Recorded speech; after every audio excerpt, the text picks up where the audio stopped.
Rasul. Saya ini acara yang kelima Pak. Pagi hari ini saya hari itu setiap hari itu 5 sampai 7 jadwal yang saya ikutin, dan jalan saya selalu cepat dan saya tidak terlalu suka hal yang terlalu dibuat-buat. Tiba-tiba mukul gong itu saya nggak suka Pak. Kenapa tiap hari saya latihan gamelan, gong juga tiap hari Pak? Terima kasih ya. Karena dari sisi filosofi dasar gong itu terakhir. Jadi ketika sesuatu sudah berhasil maka kita memukul gong sebagai tanda kemenangan. Karena gong itu dalam gamelan itu merupakan gamelan yang dipukul terakhir. Nang gong. Jadi pukul gong itu jangan di awal. Nanti namanya gong nama karya. Artinya orang bangga pada sesuatu yang berhasil tapi dibanggakan pada masyarakat. Ini yang dilakukan. Kenapa? Karena negeri ini sudah negeri digital. Karena negeri digital, perilaku birokrasi kita, perilaku pejabat kita masih manual. Ciri orang manual itu lambat, kayak keong. Tetapi ciri orang digital itu cepat. Dan nanti MOU itu penandatangan kesepakatan gak usah lagi manual seperti itu. Sudah ditandatangan digital, tinggal ditayangkan, trak gitu. Jadi ceritanya digital masih manual, nekannya sampai beberapa kali. Lama sekali. Saya jadi gubernur ini gak pernah nekan sekarang. Cukup iya oke, jalan, iya oke, jalan. Sehingga percepatan dan kecepatan harus dilakukan oleh kita. Hal-hal yang bersifat keprotokoleran yang menghabiskan banyak biaya harus ditinggalkan. Karena ini cara negara yang efektif dalam melakukan. Dan itu juga akan menurunkan anggaran keprotokoleran. Kenapa? Karena yang mahal dari pejabat itu adalah keprotokoleran. Pak Wagub Bandung, saya ucapkan terima kasih. Kenapa? Kalau acara itu panjang rangkaiannya, mobilnya sampai 30. Kalau panen itu mobilnya mati seluruh sawah penuh dengan mobil. Padahal yang panennya anak petani, dia cuma makan doang balik lagi. Ya kalau hanya melakukan itu ya untuk apa? Saya selalu memilih kemanapun saya pergi hanya satu orang saya. Di bawah ada tim kamera 4 orang, yang itu kata Tempo ada tim kamera 4 orang. Dan ada walri karena memang itu kewajiban mereka untuk menjalankan tugas. Saya sendiri saja nggak mau Pak dikawal-kawal. Kenapa? Saya bukan penakut Pak, saya pemberani. Pemimpin itu pemberani. Jadi saya tuh kadang risih. Kemarin tuh saya tegur, kamu jangan terlalu deket dong di belakang saya ini kayak pengerakeun lah. Di belakang kanan kiri kurangan sih gubernur deh. Nah, apa sih di negeri ini harus segera dibenahi? Ini saya ngomong investasi. Pertama, pengusaha itu sudah bayar pajak, tapi dipajakin terus. Desa mau Agustusan kirim proposal, RW mau Rajawan kirim proposal, Karang Taruna pertandingan sepak bola kirim proposal. Apakah itu mesti dilakukan? Tidak perlu. Kenapa? Mereka sudah bayar pajak. Kalau mereka sudah bayar pajak, apakah desa salah? Tidak salah. Kenapa? Karena desa kebagian budak liar. Kenapa? Pajaknya udah ditarik ke atas semua. Yang banjir di sini, yang panen abu di sini, yang dapat bising knalpot di sini. Kalau ada demo di sini yang kebagian teriak-teriak, tapi duitnya di sana, nggak tahu di mana. Nanti balik lagi, turun lagi. Dibahas tadi oleh DPR, gak turun lagi dengan pemerintahnya tidak punya will. Apa yang terjadi akhirnya? Siapa yang dirugikan? Pengusaha. Dia menjadi orang yang memiliki kontribusi terhadap pertumbuhan ekonomi, kontribusi terhadap pertumbuhan tenaga kerja, tapi jarang dipuji, jarang dipuja, selalu yang dipersalahkan. Untuk itu paradigmanya dirubah. Bagaimana paradigma dirubah adalah membangun keadilan pajak. Keadilan pajak itu bagaimana? E-budgeting baik di provinsi, di kabupaten, di desa akan melahirkan orang bisa mengakses terhadap sistem data keuangan dan bisa membaca arah uang. Desa ini ada perusahaan ini menghasilkan pajaknya sekian ratus miliar dalam setiap tahun. Cek yang turun ke desa itu berapa? Dari turun ke desa itu berapa? Peruntukannya untuk apa? Siapa saja yang menerima? Maka seluruh akses ini akan bisa dibaca dengan baik. Dengan sistem e-budgeting di pemerintahan desa, sesungguhnya saya bukan tidak sayang pada kepala desa, justru saya sayang kepada kepala desa. Kenapa? kepala desa ini adalah pemimpin yang terendah dalam sistem birokrasi yang ada di Indonesia, yang nggak pernah ada benernya. Kenapa nggak ada benernya? Kepala desa beli mobil dan beli dana desa kasih. Kepala desa bangun rumah, sih kata karek tahu jadi kepala desa palingan kita bangun mus beli imah diwai. Kepala desa kawin lagi, sih kata gubernur udah saya tak kawin. Kambingan Pak, jujur aja. Tapi anehnya kepala desa, walaupun jabatan terendah, walaupun hidup dalam birokrasinya paling susah, kambingan terus. Kepala desa itu satu Pak, tetap happy Pak, bahagia, bahkan ada yang istrinya 3 sampai 7. Nah, tetapi adalah urusan personal. Tetapi di balik itu apa sih yang saya inginkan adalah melihat grafik keuangan dalam jangka panjang, sehingga kalau di desa sudah terkelola dengan baik keuangannya, dan yang paling utama berulang-ulang saya sampaikan adalah godaan terhadap uang manual itu jauh lebih berbahaya daripada uang digital. Kenapa? Kalau duitnya ada di laci, maka ketika ada orang yang datang ke desa, Pak Kades kumaha itu jalan lingkungan goreng, nanti keluar 100.000. Besoknya datang lagi rombongan 10 orang, Pak Kades ini bagaimana dana desa? 100 kali 10 sejuta Pak desa. Karena mau desa lari kemana? Nah, uang yang non budgeting itu mengalir tiap waktu 500, sebulan bisa puluhan juta, setahun bisa ratusan juta. Ini yang jadi problem, sehingga saya membuat 2 kebijakan yang akan dilakukan buat kepala desa. Satu, e-budgeting dengan sekarang. Yang kedua adalah saya ingin membuat MOU dengan Kajati dan Polda Jabar bahwa desa tidak boleh dulu diperiksa terhadap kasus korupsi manakala kerugian negara yang belum bisa ditemukan oleh badan pemeriksa keuangan. Untuk apa? Menghindari tekanan. Kenapa? Kepala desa sangat mudah dilakukan intimidasi. Satu sisi harus ada sikap mental yang harus saya benahi, tetapi sebagai pemimpin juga saya harus melindungi.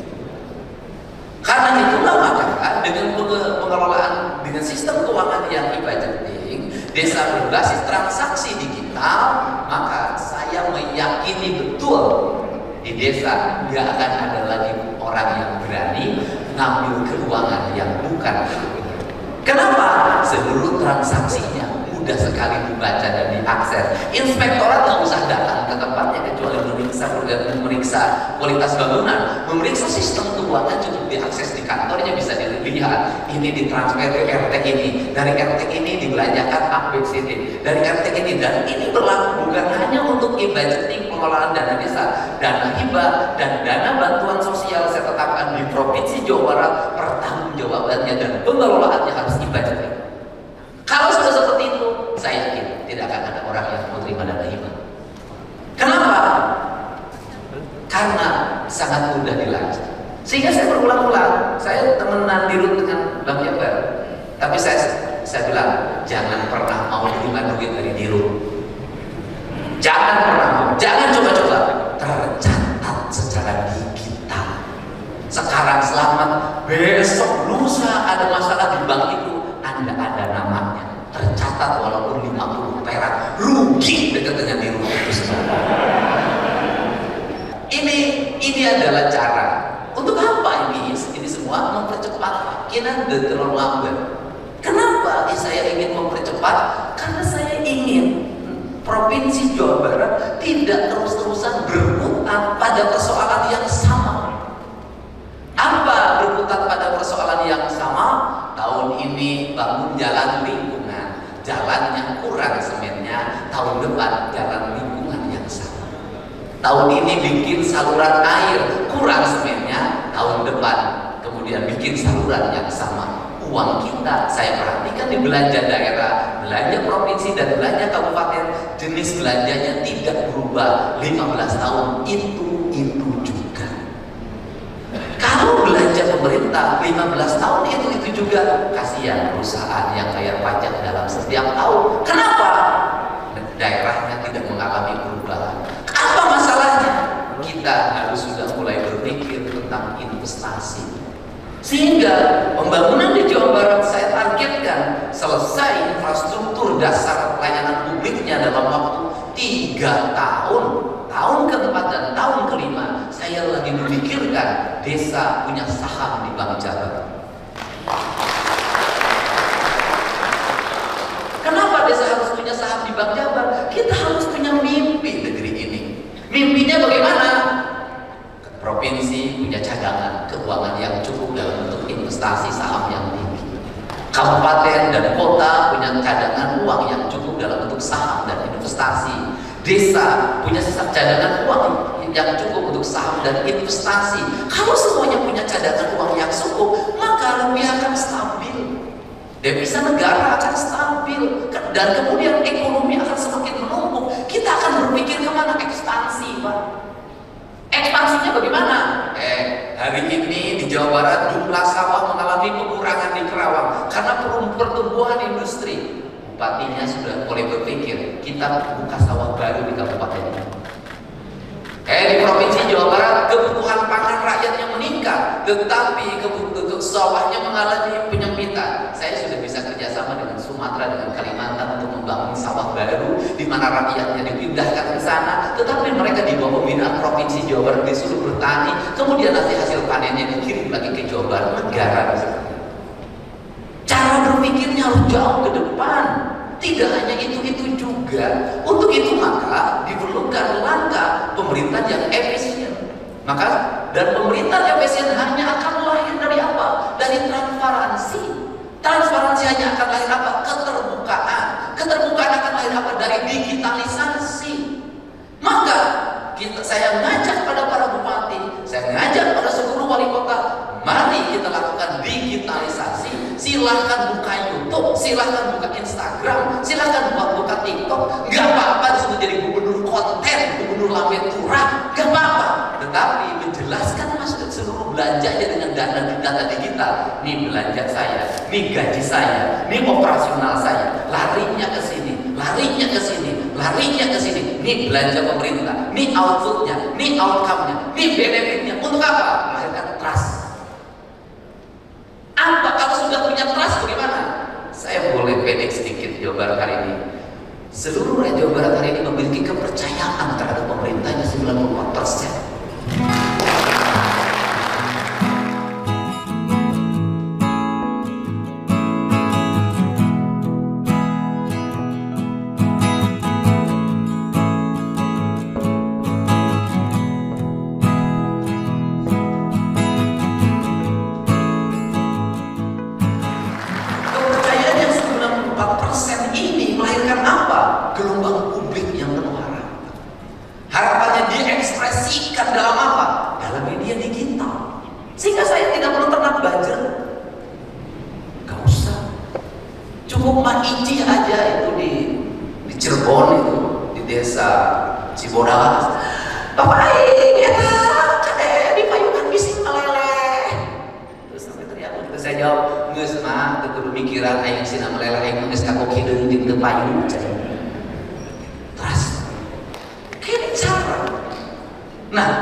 Siapapun harus memaklumi yang jadi teman saya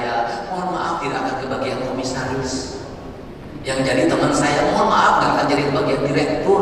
Jangankan nama direktur, BUMD aja saya gabungkan menjadi satu perusahaan aja cukup, daripada terlalu banyak ribet. Untuk apa? Karena saya sudah mendeklarasikan diri menjadi pemimpin perubahan, pemimpin pembaharuan. Karena pemimpin perubahan dan perubahan tidak ada pilihan lain kecuali satu pilihan, kemajuan. Kenapa milih satu kemajuan? Apa yang dipikirkan? Budak miskin ya, Luigi Maluti karena pemajikan keboba, nah udah dipikirkan. Rasa takut pun dalam diri saya hilang. Nah, untuk apa? Karena pemimpin itu harus jadi tumbal. Tumbal apa? Tumbal kemajuan, tumbal perubahan. Saya sendiri memilih jadi pemimpin. Kenapa? Pemimpin itu orang yang sudah menyerahkan diri jiwa raganya bagi kepentingan kepemimpinannya, tidak boleh lagi nggak bisa. Ya tapi saya ditanya pemerintah banyak, ya capek hente, makan kurang sate. Nah, sekarang apa? Sekarang apa? CSR. Udah bayar pajak, oke. Nah, nanti berarti pajaknya sekarang harus diukur. Bapeda harus bisa mulai mengukur. Mengukur apa? Daerah penghasil pajak, kontribusi pembangunan pada daerah penghasil pajaknya berapa?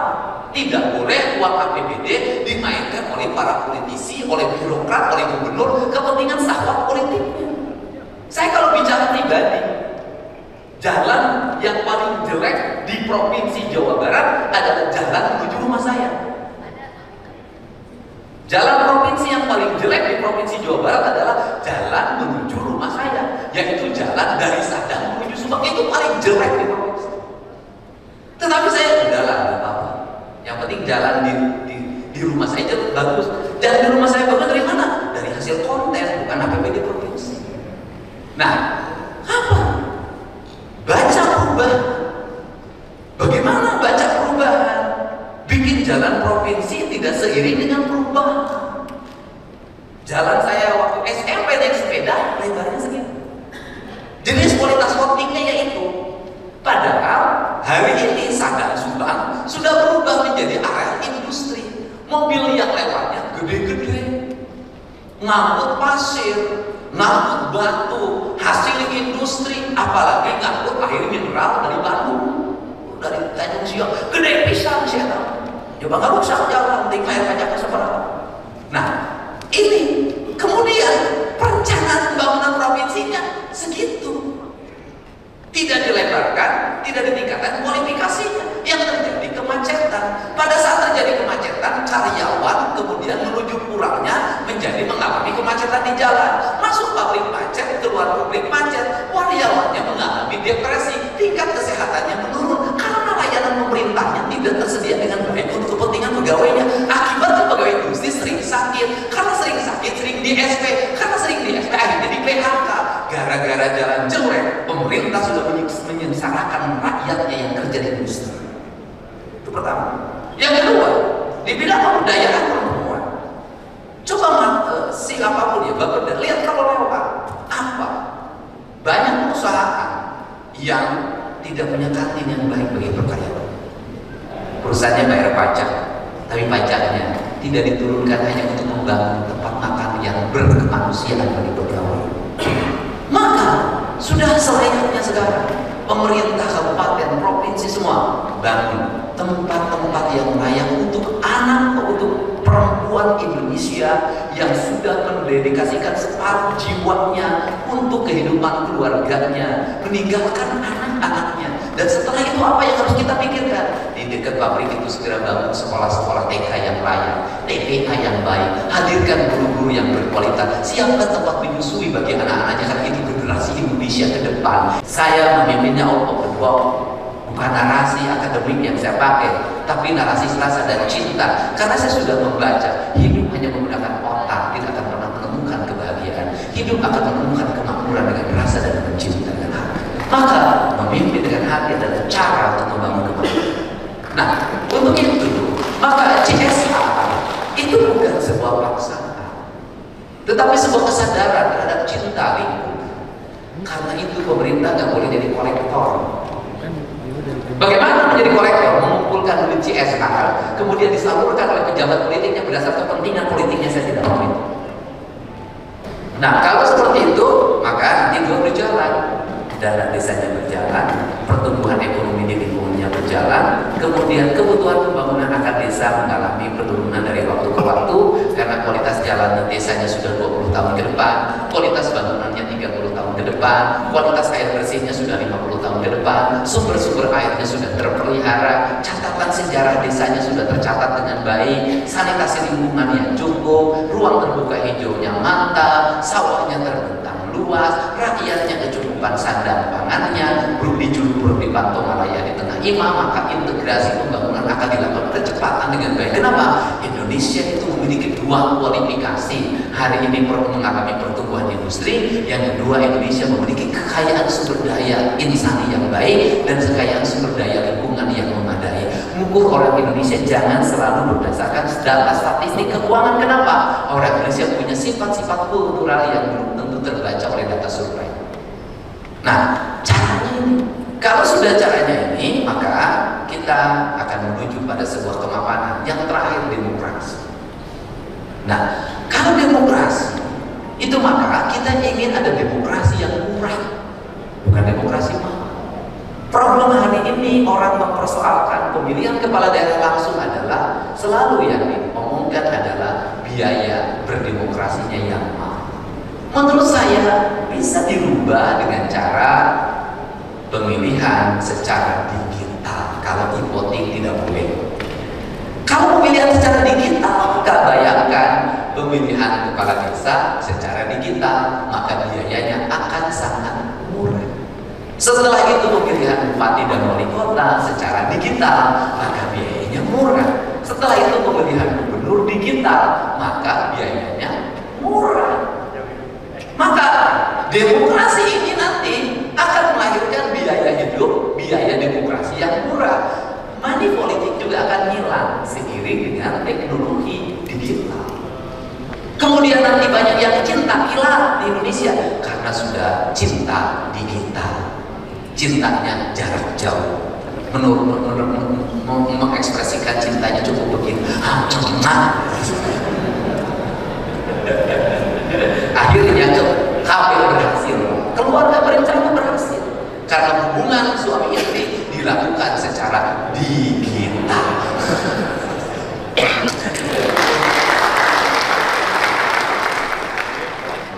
Ini adalah realitas kehidupan kita hari ini.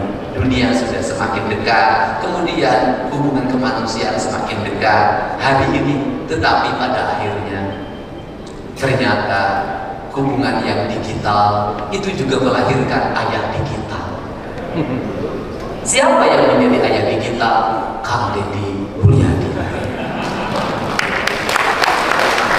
Bagaimana ayah digitalnya? Anaknya susah mandi, susah makan, sama bapaknya tidak diturun. Maka pesanlah video pada saya. Ayo, kamu mandi ya. Ayo makan. Ayo jangan lawan mamah dan papahnya. Kalau melawan mamah dan papahnya tidak mau sekolah, nanti Pak Gubernur datang loh dibawa ke barak. Dan ini tren saat ini. Dan ini yang minta ini bukan orang biasa. Banyak teman saya eselon 1, sekjen, bahkan ada yang menteri itu khusus ke saya minta bikinin video buat cucu saya agar mau mandi. Kenapa itu terjadi? Orang bertanya, Kang Deddy siapa yang membuat anak-anak dekat dengan Kang Deddy? Padahal Kang Deddy paling tegas sama anak-anak. Saya yang membuat anak-anak dengan aplikasi jam malam. Anak-anak masukin ke barak. Saya paling tegas terhadap anak-anak sekolah. Tapi kenapa mereka begitu cinta, begitu mengerti? Kenapa? Karena saya melakukan sesuatu dengan rasa saya, dengan hati saya, dengan cinta yang saya miliki. Saya termasuk orang yang sangat mencintai anak-anak. Nah, ini Pak Bupati, terima kasih ya Pak Bupati. Kemudian ini adalah orientasi. Untuk itu mudah-mudahan seluruh langkah kita, kebersamaan kita untuk membangun Jawa Barat, negeri tercinta dengan jumlah penduduk hampir 54 juta, ini jalan yang terbaik menuju kemajuan bangsa. Kalau ingin membangun Indonesia, dimulailah dari Jawa Barat. Berhasilnya KB di Jawa Barat, berhasil KB di Indonesia. Berhasilnya ekonomi di Jawa Barat, berhasil ekonomi Indonesia. Berhasilnya kebersihan di Jawa Barat, berhasilnya kebersihan Indonesia. Apa yang berhasilnya stabilitas ekonomi di Jawa Barat, investasi di Jawa Barat, maka akan berhasil Indonesia. Dan terakhir, urusan investasi ini, saya selalu pasang badan, berani mengambil langkah-langkah terobosan yang lugas terhadap berbagai investor yang masuk. Kalau saya lihat industrinya apa, sepatu, di mana barangkali hanya gubernur ini yang bilang 12 malam ada pengusaha toko rumah. Kenapa ini dari mana? Dermayu. Apa bikin pabrik sepatu? Kenapa dihentikan? Kenapa izin lingkungannya belum keluar? Saya lihat, oh sepatu resiko lingkungannya rendah lah. Ayo buka aja jalan terus. Kamu punya karyawan berapa? Terima 8.000, bilangin cet bapak air dulu terus dilakukan. Pada ini tidak takut? Tidak. Kenapa? Pemimpin harus jadi pasang badan. Dia adalah pamanggur, dia adalah ganjel. Maka dia harus berani mengorbankan diri untuk mengganjel sesuatu demi kemajuan. Itu. Untuk itu saya ucapkan terima kasih pada semuanya, pada kawan-kawan penemu CSR. Nanti diidentifikasi oleh Bapeda, petakan kemiskinan di Jawa Barat, prioritaskan mereka melayani daerah di pabrik yang berada dulu. Jangan dulu ke luar, di lingkungannya. Nah kemudian apa target saya di bulan Juli ini atau Agustus maksimal, saya ingin memperlakukan layanan lamaran kerja itu tidak lagi manual, tidak lagi orang datang dengan cupai akreditasi menimbulkan kerumunan, menimbulkan sentimen negatif. Saya tidak mau itu. Saya sudah meminta teman saya dari ITB untuk membuat sistem. Di sistem itu nanti sudah tergambarkan kualifikasi pekerjaan setiap orang, datanya sudah ada, kemudian dia sudah sampai pada terakses nomor HP-nya, kemudian ketika industri ada kebutuhan lapangan kerja, maka dia cukup mengakses yang pertama di desa yang dimana industri ada, penuhi dulu di situ. Kalau di situ tidak ada, geser ke luar desa. Di desa tidak ada, geser ke luar kecamatan, sekabupaten. Situ udah ada, geser lagi. Caranya apa? Tidak usah cara menggunakan cara lamaran, cukup dipanggil, diwawancara, di assessment, kemudian mereka lulus baru ngurus persyaratan. Jangan bikin persyaratan dulu lalu lamar kerja, mau duit dari mana, ongkos dari mana, orang nganggur nggak ada duitnya. Ini kalau sudah seperti itu maka industri akan dengan tenang. Dia memverifikasi, tetapi industrinya juga manajer HRD-nya, manajer personalnya harus bersikap jujur dan transparan. Bagaimana? Jangan dulu bawa saudara dulu di kampungnya, sekampung dibawa semua ke situ. Prioritaskan dulu yang di situ. Itu cara. Kenapa? Karena saya menjadi gubernur memperlihatkan profesionalisme saya. Itu cara, dan profesionalisme harus dibangun juga di kalangan dunia usaha. Agar apa? Agar dunia usahanya tidak mendapat sentimen negatif dari lingkungan. Jangan manajer HRD-nya di kampung A, di kabupaten ini, sekampung itu dibawa semua. Ya masyarakat sananya marah. Saya juga nggak suka yang begitu. Saya juga pasti saya menegurnya. Kenapa? Karena kita ingin lingkungan adalah pagar hidup untuk kehidupan industri. Pagar hidup, dan yang paling utama adalah ingat, selain ayat diucapkan, ada rintihan hati, ada doa. Orang-orang yang tidak bercerita, orang-orang yang tidak berkata pada sebuah lingkungan industri, kemudian dia merasa manfaat dari lingkungan industri itu, maka hatinya akan senantiasa berdoa ke langit yang terbuka, dan Allah akan mendengarnya, sehingga industrinya mengalami pertumbuhan dan perkembangan dengan baik. Hanya dengan dua cara negeri ini makmur. Yang pertama adalah mengembangkan investasi yang berbasis lingkungan. Yang kedua, mengelola alam secara baik, menata lingkungan, menata gunung, menata sawah, menata sungai, menata pantai, membangun infrastruktur yang terkoneksi, yang pada akhirnya melahirkan jalan ke pariwisata. Negeri ini hanya makmur oleh dua. Satu oleh industri yang ramah lingkungan, yang kedua oleh pariwisata yang berkelanjutan. Dua itu. Jangan milih yang lain. Dua itu aja cukup. Dan untuk Jawa Barat mengembangkan pariwisata nggak susah, nggak susah. Bagaimana caranya?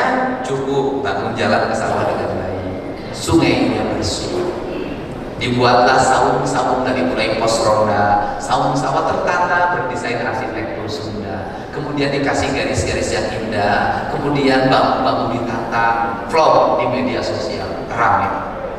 Dan saya meminta pada para bupati, siapkan satu kabupaten, satu desa yang akan dibangun oleh Provinsi Jawa Barat menjadi desa yang memiliki basic kepariwisataan. Dengan investasi mungkin lebih dari 5 miliar untuk desa itu. Ini saya ingin. Tetapi kepala desanya harus rapekan, harus nyaman, harus memiliki nilai estetika yang tinggi. Kenapa? Tidak mudah melahirkan kepala desa seperti itu. Kenapa? Karena saya sendiri di kampung saya merangkap gubernur, merangkap RT, merangkap RW, merangkap kepala desa, merangkap apapun. Kenapa? Jujur, desa hampir lumpuh dari kreativitas.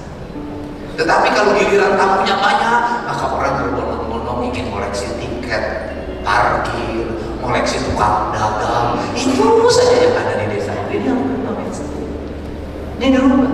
Saya marah itu. Kenapa? Saya boleh dicerita. Di kampung saya namanya Lempur Pakuan, hari ini pendapatan tukang sate hari Sabtu 75 juta, hari Minggu 75 juta, 150 juta pendapatan tukang sate. Kenapa? Deddy Mulyadi di mana? Ngumpet di dapur. Gak mau keluar. Kenapa? Mungkin lo penting kita aing hayang es. Sudah. Paling sampai pintu. Ada deh. Biar kita ngedengi aja lemah ya kayak sarek gitu. Dan saya sudah mendeklir diri, mohon kalau jam 5 sampai jam 8 saya jangan diganggu. Itu saya untuk diri saya. Saya pura-pura budek. Kalau saya sengaja pakai handset agar saya bisa dengerin lagu. Dengan lagu yang paling saya suka adalah Hanya Satu Persimpangan. Wallahumma biqillah wa min tariq. Assalamualaikum.